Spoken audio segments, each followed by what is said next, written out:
The samurai lived and died by Bushido, the way of the warrior.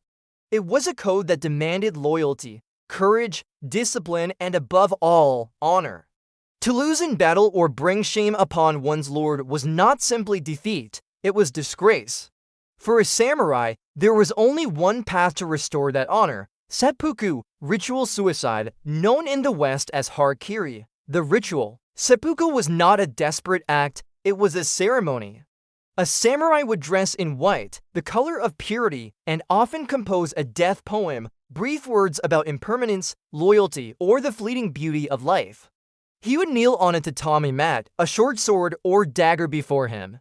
With witnesses present, he would plunge the blade into his abdomen, cutting from left to right. The act was agony, but to endure it without showing fear was the ultimate proof of honor.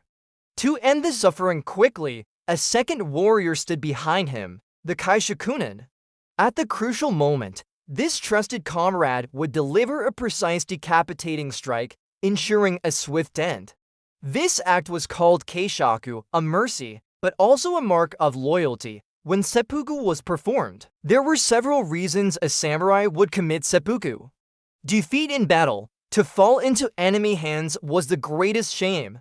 Instead, a samurai would end his life with honor, punishment. At times, a lord or the shogunate would order a samurai to commit seppuku rather than be executed like a criminal.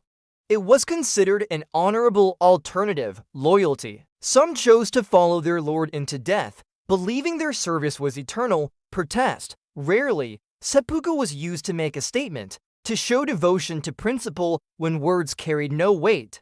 Historical examples. One of the most famous acts of seppuku comes from the story of the 47 Rōnin. After their master was forced to commit seppuku for drawing his sword in the shogun's palace, his retainers became masterless. For 2 years, they plotted revenge. When they finally avenged their lord, they themselves were ordered to commit seppuku, and did so willingly, earning eternal honor.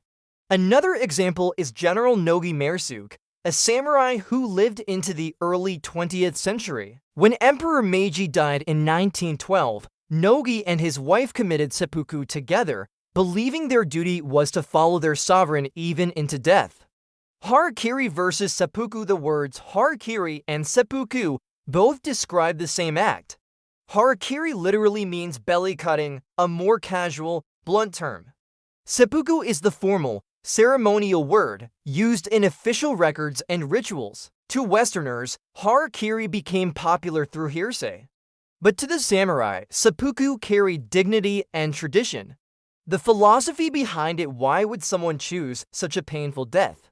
For the samurai, honor was life itself. A man who lived without honor was already dead.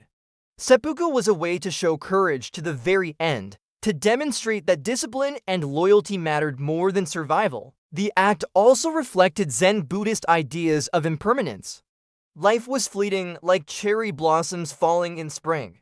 To die with dignity was to accept that truth. The legacy seppuku persisted for centuries, fading only as Japan modernized in the late 19th and early 20th centuries.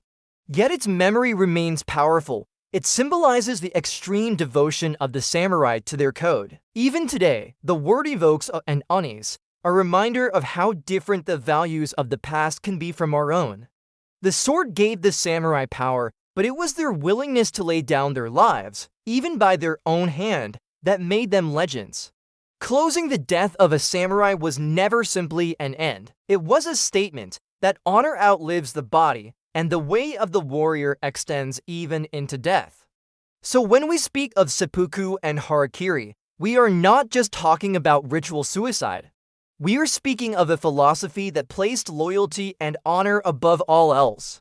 It is a reminder, perhaps, that the true weapon of the samurai was not the katana, it was the will to face death without fear. If you found this story fascinating, hit like, subscribe for more warrior history, and tell me in the comments, what do you think of Bushido's final test?